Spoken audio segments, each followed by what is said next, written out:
He got a phone call. Dad was making his way in Vancouver, doing pretty good, and he got a phone call from Mark Albertson again, and Mark got offered the opportunity to go and open up Cabo San Lucas. And that's the definition of a startup. Anyways, we opened up Coral Baja Resort, and Frank ended up showing up, and he says, well, how are we going to get these tours? We don't have any marketing. I says, well, it's called taco feeds. He says, what do you mean taco feeds? Pancake feeds? No, fish taco feeds. So we ended up having fish taco feeds. Well, where we're going to get the fish? Well, we're going to go fishing for the fish. So we did a lot of fishing in our off time.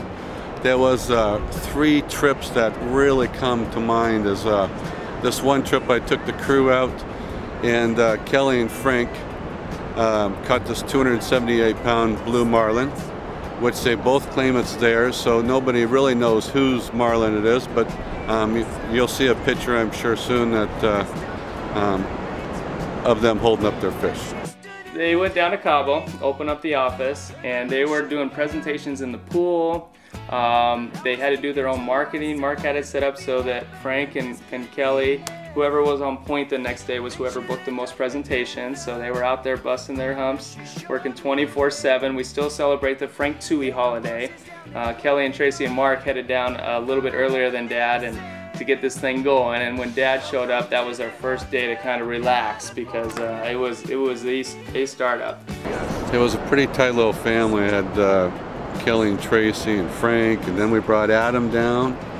We needed a little marketing help, so we brought Adam in to be our marketing person, and then he turned into a good salesperson, and then we brought Brian down, and then we used him as a marketing person, and then we turned him into a good salesperson.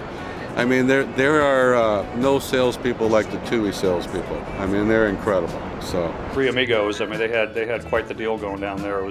They really did obviously a phenomenal job down there. They created a machine that was never before seen in our company. The taco feeds. 2 things that came to mind. We had taco feeds every Monday in Mexico, and one of the lines, all the members would come through and ask what kind of fish it was, and Frank would always say, it's shark, don't worry, it has a little bite to it. And then he would hand people napkins and say, here, you need this napkin, I've seen you eat before. So anyways, another great trip was when Tom, his brother, came down to meet up with Frank to visit. And Tom, Adam, and I and Frank went out, and we all caught incredible, huge Dorado that ranged probably 60 to 80 pounds. I mean, they were just huge Dorado. Another trip, this is a pretty interesting trip because Frank really didn't like fishing too much. I think he just did it to make me happy, you know, and that's, you know, he just likes to do stuff like that. So it was time to go home. Mom missed him too much. Mom made a lot of sacrifices for the career part of Dad, and Mom was up here holding the fort down and missing him a lot. And so finally Dad decided it was enough, you know, having fun in Mexico. He needed to go be with Mom some more. You know, when I first met Frank, I could tell that he would be an incredible salesperson, and he went on to win boxes of awards.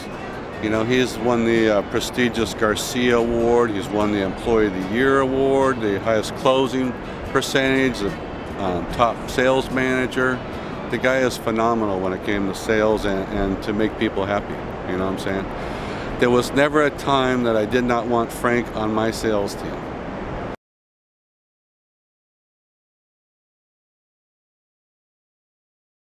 You know, Frank was just a leader in everything that he did, you know, because Frank, one of the many things that I really appreciated about Frank, and always will, is just his good nature and always wanting to give and help people and make people feel good about themselves. Personality is the type of personality that he had, and the respect that he had for people had a great deal to do with the reason he managed to be as successful as what he was.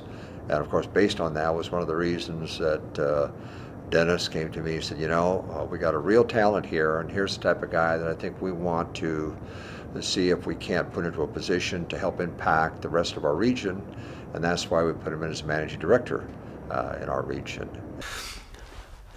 There's there was a meeting a few months ago that just summed up Frank.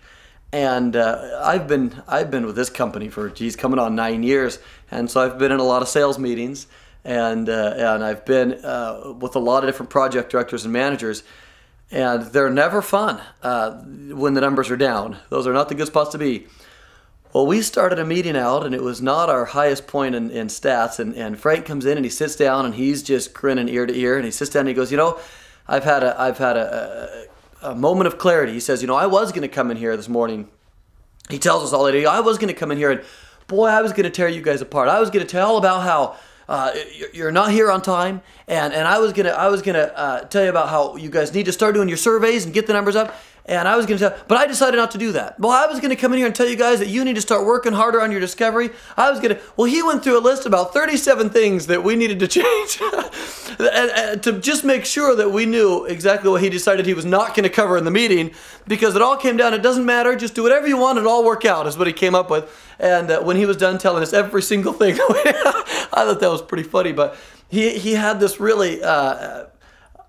He had a very fine balance here. Frank was the only guy I've ever worked with that had a way of achieving the end result, still maintaining the respect that is really necessary as a manager, but man, you just feel like he's your best friend in the world at the end of the day. He kind of got the message across. You knew what needed to be done. He got the training through, but without ever feeling like it was, he's preaching down to you. It was never that. You always felt like he worked for you.